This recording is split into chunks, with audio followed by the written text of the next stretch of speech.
Mesdames, Messieurs, bonsoir, bienvenue. Merci d'être parmi nous en ce mercredi 4 février. Au sommaire ce soir, ce faux départ de la réforme du régime des non-salariés. Le RNS entre en vigueur, mais ses modalités d'affiliation ne sont pas encore définies. Un faux départ de la CPS et des mails d'alerte qui ont créé la confusion hier chez les nouveaux ressortissants. Nouvelle saisie de drogue à quelques semaines seulement d'une autre saisie record. Cette fois, plus de 4 tonnes de cocaïne ont été interceptées dans nos eaux. Découvert sur un navire, la cargaison n'était pas destinée au territoire. L'opération a nécessité d'importants moyens. Le dépistage du cancer du sein avancé à 45 ans. Une annonce de l'Institut du cancer de Polynésie en ce 4 février, journée mondiale de lutte contre le cancer. L'ICPF annonce également d'autres nouveautés dans le dépistage du col de l'utérus. Tous les détails dans cette édition. Et puis, 50 ans, ça se fête. Le collège de Taoné célébrait aujourd'hui son quart de siècle. Plusieurs générations d'élèves, l'occasion de se souvenir, mais aussi de festoyer. Ambiance et réaction à la fin de ce journal.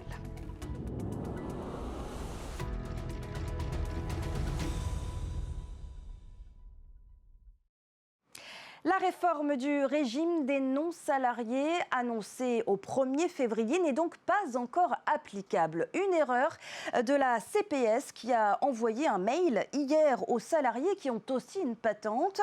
Un message leur indiquant l'obligation de s'affilier au RNS. Mais les textes nécessaires à l'application de la réforme n'ont pas encore été validés en Conseil des ministres. De quoi créer de la confusion chez les ressortissants. Rarahou Maha et Naya Bennett. Vous avez été nombreux hier, mardi, à recevoir un courriel de la CPS vous invitant à compléter un nouveau formulaire de déclaration de revenus. Et pour cause, à compter du 1er février, toutes les personnes exerçant une activité professionnelle complémentaire non salariée doivent obligatoirement être affiliées au régime des non-salariés. Autrement dit, un salarié ayant aussi une patente est concerné par la nouvelle loi. Quelques heures après ce premier mail, un second arrive dans les boîtes des ressortissants. Il émane cette fois de la direction de la CPS pour demander de ne pas tenir compte du premier envoi. Les modalités d'affiliation ne trouveront leur application que lorsque le Conseil des ministres aura validé toutes les dispositions, ce qui n'est actuellement pas le cas, indique le dernier courriel. Rétropédalage donc, de quoi créer de la confusion, notamment chez les salariés concernés par l'obligation de s'affilier au RNS s'ils exercent une activité complémentaire de type location de biens immobiliers. Selon nos informations, les arrêtés d'application pourraient être pris lors du prochain Conseil des ministres le 11 février. En attendant, la CPS précise qu'elle accompagnera ses ressortissants pour réaliser les nouvelles formalités le moment venu. Voilà pour ce cafouillage. Cette bonne nouvelle maintenant dans la lutte contre la cherté de la vie. Le prix de certains produits de première nécessité va baisser à compter du 1er mars prochain. Parmi eux, les cuisses de poulet entières congelées, le lait demi-écrémé en briques d'1 litre, le riz blanc non parfumé et les lentilles. Une annonce du Conseil des ministres. Il y a 2 jours maintenant, la Marine nationale et la gendarmerie ont intercepté un bateau de pêche transportant 174 ballots de cocaïne, soit 4 tonnes 24 de drogue.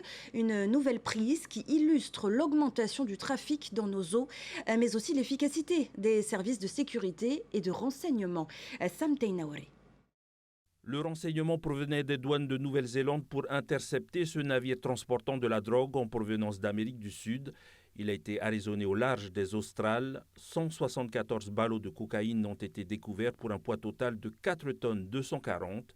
La drogue a été détruite en mer en dehors des eaux polynésiennes. Le navire et son équipage a repris sa route en direction de la Nouvelle-Zélande. Comme pour la saisie réalisée le 16 janvier dernier, les poursuites judiciaires sont laissées aux alliés de la France dans la lutte contre le narcotrafic afin d'optimiser les moyens de la Polynésie sur les réseaux locaux. En matière de lutte contre le trafic de stupéfiants, la Polynésie a saisi 2 tonnes de cocaïne l'année dernière. Depuis le début de cette année, un peu plus de 9 tonnes ont déjà été saisies. Concernant le trafic d'ice, en 2024, 27 kilos ont été saisis contre 300 kilos l'année passée. Ces beaux résultats en termes de contrôle Et en termes de procédure judiciaire, ça a aussi entraîné des stratégies de contournement par les trafiquants. Les trafiquants se sont aussi adaptés à nos contrôles. C'est pourquoi on a aussi des saisies dans les containers, par voie maritime, sur des voiliers, le fret postal. Et donc de la même manière que les délinquants s'adaptent pour nous contourner, nous on adapte nos contrôles pour intercepter les délinquants et s'adapter à cette diversification des flux. Autre élément qui a permis d'augmenter le nombre de saisies, la bonne coopération des douanes et polices aux frontières de l'ensemble des pays de la zone Pacifique. Sur les 300 kilos d'ail saisis l'année passée, une soixantaine étaient destinés au marché polynésien. Sur les 2 tonnes de cocaïne saisies, seulement 2 kilos étaient destinés au marché polynésien. Au volet santé maintenant, cette information en ce 4 février, journée mondiale de lutte contre le cancer. Sachez, mesdames, que désormais l'âge du dépistage du cancer du sein est avancé à 45 ans et non plus 50 ans. Une annonce faite par l'Institut du cancer de Polynésie ce matin. D'autres nouveautés dans le dépistage ont également été annoncées. Voyez le détail dans ce reportage. Le 4 février, une date clé dans la lutte contre le cancer. En Polynésie, le nombre de nouveaux cas ne cesse d'augmenter chaque année. C'est pourquoi une prise en charge précoce est essentielle. L'Institut du cancer en Polynésie annonce donc plusieurs nouveautés sur le dépistage. Pour le cancer du sein, l'âge est désormais avancé à 45 ans au lieu de 50 ans. Les mammographies et les échographies de dépistage sont à faire tous les 2 ans. Ils sont pris en charge à 100% par le pays.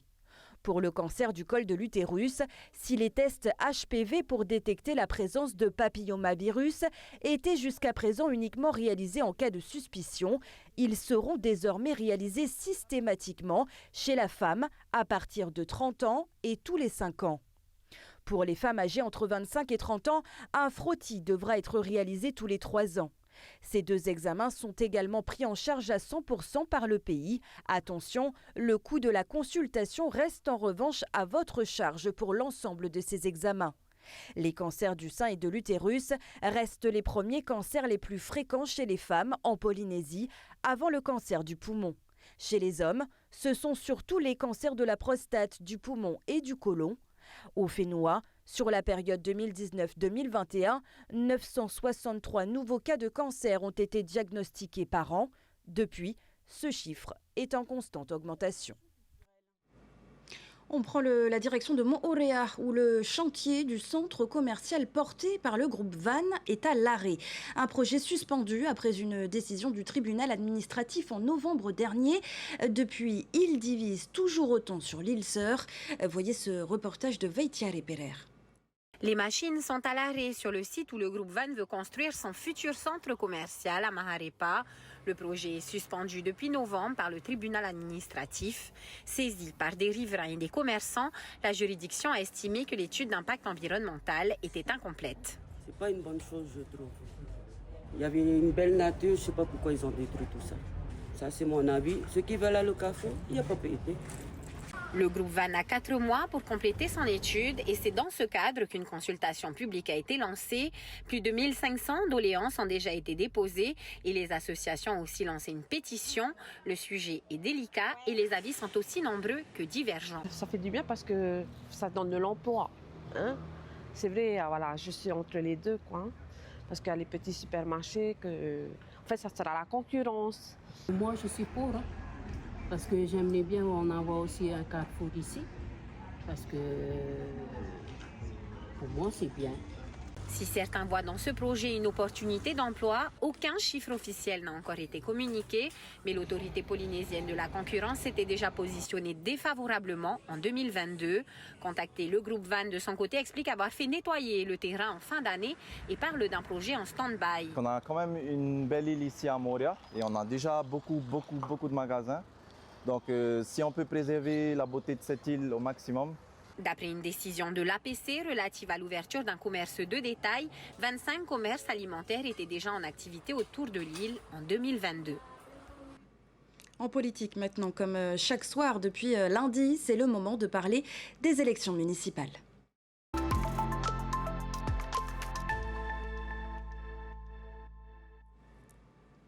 Je vous en parlais hier. À chaque élection, il est aussi possible de voter par procuration si vous ne pouvez pas vous rendre aux urnes. Une démarche simple et rapide qui peut aussi se faire en ligne, mais également dans différentes institutions. À plus d'un mois des élections, on vous rappelle ce soir les règles à respecter si vous voulez pouvoir exercer votre droit de vote en toute sérénité. C'est un reportage de Nicolas Pérez. Le vote par procuration permet à tout électeur, ne pouvant se rendre aux urnes le jour du scrutin, de choisir un électeur de son choix pour exercer à sa place son droit de vote. Un acte loin d'être anodin. Si on ne peut pas aller voter, si on est absent du territoire ou si tout simplement on n'est pas disponible ce jour-là, on peut donner procuration. Pour cela, il faut choisir quelqu'un à qui on va donner procuration, donc de préférence quelqu'un de confiance, parce qu'on lui remet quand même notre pouvoir de voter, c'est quand même très important. Une démarche simple et rapide qui peut se faire une demi-heure avant la fermeture des bureaux de vote. On peut soit faire sa procuration auprès des services de police, à la DTPN, soit dans les brigades de gendarmerie, soit au tribunal d'instance, ou alors par voie numérique. Avec maprocuration.gouv.fr, vous pouvez faire votre demande de procuration en ligne. À 38 jours des élections municipales, les brigades de gendarmerie de Tahiti et des îles sont particulièrement sollicitées. Dans la brigade de FA, à plus d'un mois des élections, on a entre 15 et 20 procurations qui sont enregistrées chaque jour. Donc un certain nombre de militaires de la compagnie sont habilités à recevoir ces procurations et quel que soit le lieu de résidence de la personne ou le lieu de résidence de la personne à qui on donne procuration, on peut se rendre dans une de ces brigades de gendarmerie.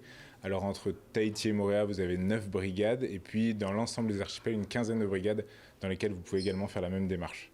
Pour cela, il faudra vous munir en partie d'une pièce d'identité. Il vous suffit de venir avec votre pièce d'identité, votre numéro d'électeur et puis également le numéro d'électeur de la personne à laquelle vous allez donner procuration. Notez qu'une personne mandatée ne peut cumuler plusieurs procurations. Une disposition pour éviter tout risque de corruption. Oui, parce que c'est tentant pour un candidat ou pour un parti de dire je vais prendre des centaines de procurations si on n'est pas limité en nombre et à ce moment-là de voter peut-être en fonction de ce qui nous arrange. Enfin, la procuration est valable sur une année entière, afin de faciliter à tout un chacun d'exprimer son droit de citoyen. Voilà, et sachez qu'à Papeete, il n'est pas possible de valider votre procuration auprès de la caserne Brua. Pour cela, il faut vous rendre juste à côté à la DTPN. Pour rappel maintenant, les élections municipales fonctionnent au suffrage universel indirect, c'est-à-dire que vous voterez pour élire des conseillers municipaux qui eux-mêmes vont élire le maire. Le mode de scrutin est plurinominal, c'est pourquoi des listes de candidats vous sont proposées, d'où l'importance de bien regarder chaque nom qui apparaît sur la liste pour laquelle vous choisirez de voter. Au Fénois, nous serons appelés à élire 1056 conseillers municipaux dans l'ensemble de la Polynésie lors des premiers et seconds tours qui auront lieu les 15 et 22 mars prochains. Nous reviendrons plus en détail dans nos prochaines éditions sur le mode de scrutin différent selon le nombre d'habitants par commune. Voilà pour l'actualité du jour concernant les élections municipales. On referme notre page spéciale.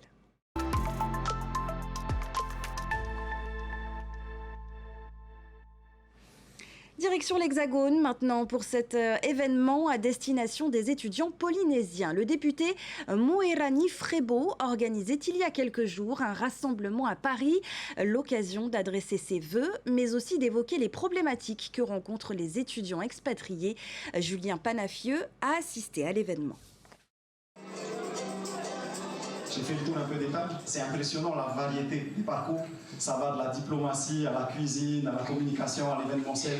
C'est beau et je suis fier de vous. Le député Moerani Frebo a réuni au Palais Bourbon un morceau du Fénois, une initiative qui unit la jeunesse et intègre les nouveaux arrivants dans la capitale, comme c'est le cas de Manavai, arrivée de Tahiti en septembre et étudiante en master d'interculturalité et projet d'ingénierie. Donc quand je suis arrivée à Paris, c'était un peu compliqué, je suis arrivée toute seule et j'ai vu qu'il y avait l'AEPF, donc j'étais super contente de voir qu'il y avait d'autres Polynésiens. C'est comme si on était à la maison. Les associations, mais aussi les passions, danse, sport, chant favorisent les rencontres. Pour David, installé à Rouen, c'est la poésie qui a joué ce rôle. C'est un ami de Théa, l'enfant du Pacifique, qui m'a recommandé d'intégrer l'AEPF. parce que j'ai un projet pour lui qui mérite d'être reconnu. Un moment festif, mais le député des Marquises n'oublie pas les difficultés auxquelles cette jeunesse peut être contrainte en venant simplement étudier ou s'installer dans l'Hexagone. Et on fait le même constat depuis plusieurs années sur les difficultés à l'arrivée à Paris, que ce soit pour le logement, pour obtenir un bail, c'est compliqué, pour l'ouverture d'un compte bancaire, pour la sécurité sociale. Voilà, on a plein de soucis qui reviennent systématiquement pour ces étudiants. Parmi les discussions du soir, le retour au Fénois, un voyage-retour qui n'est pas forcément des plus simples. Le problème principal et qui est compliqué parce qu'on n'a pas de solution, c'est le faible nombre d'emplois à pourvoir et le très grand nombre de demandes de retour au Fénois. On tente d'agir pour simplifier les critères du CIMM pour leur permettre de rentrer, mais le problème principal, c'est la faiblesse du nombre d'offres par rapport aux demandeurs polynésiens qui veulent rentrer. Au-delà des réponses politiques, ce sont aussi les valeurs de solidarité et d'entraide qui permettent aux Polynésiens de trouver leur place dans le milieu parisien. On revient à Tahiti où le collège de Taoné était en fête aujourd'hui. Une fête pour célébrer les 50 ans d'existence de l'établissement. Un quart de siècle pour cette institution qui a vu grandir des générations de Polynésiens. Au-delà des festivités, c'était aussi l'occasion de se souvenir. Veimitierlo Jantinorua. L'ambiance des grands jours pour un anniversaire mémorable. Le collège de Taoné a 50 ans. Pour marquer ce demi-siècle, l'établissement a mis les petits plats dans les grands pour vivre le collège autrement, le temps d'une matinée. Aujourd'hui, on fête les 50 ans de notre collège. C'est un plaisir de fêter ça. C'est pas tout le temps qu'on fête ça. Hein. Aujourd'hui, on n'a pas cours, on a un DJ juste pour nous. On a des buffets à volonté. On a des snacks, en plus c'est gratuit, on en profite. Ça fait 50 ans que ça existe, le collège. On a fait une fête pour fêter ça. Ça fait du bien, on s'amuse et tout, il y a plein d'ateliers. Longtemps resté caché derrière ses murs, l'établissement s'affiche aujourd'hui fièrement avec sa nouvelle entrée. Un collège qui a vu défiler des milliers de destins et où les histoires de famille s'entremêlent depuis 1976. Particulièrement pour moi, je suis honorée et aussi émue en même temps de pouvoir vivre ces 50 ans, tout simplement parce que mes parents ont fait partie des premiers élèves aussi du collège de Taoné. Il y a beaucoup d'élèves qui nous disent moi, ma maman elle était là, mon papa ou quoi, tout comme le personnel qui ont été aussi élèves ici ou qui ont vu leurs parents être aussi élèves ici. Donc oui, c'est comme le cycle de la vie, tout simplement. Des racines et des souvenirs. Pour marquer ce cinquantenaire, un arbre a été planté et une capsule temporelle enterrée. Un ancrage nécessaire dans un quotidien scolaire où la motivation des jeunes est un défi permanent. Malheureusement, d'année en année, ça devient difficile à motiver les élèves pour travailler. Donc il faut toujours chercher à innover, à trouver la motivation qui va faire que ils vont suivre, ils vont travailler. La fête se poursuit hors des murs. Après une inauguration officielle ce soir à la mairie de Pirée, l'exposition Voyage à travers le temps sera ouverte au public dès demain jeudi jusqu'à vendredi midi. L'occasion pour tous les anciens de redécouvrir 50 ans de photos et de témoignages. Voilà pour l'actualité de ce mercredi 4 février. Merci d'être avec nous. Juste après, retrouvez le magazine de 0 à 100 km/h suivi d'un nouveau numéro de l'émission Éclairage avec Serge Puccetti, le directeur des douanes en Polynésie. Enfin, 2 nouveaux épisodes de la série Station 19. Excellente soirée en notre compagnie. À demain. Retrouvez ce journal en replay sur notre site internet et notre application mobile TNTV.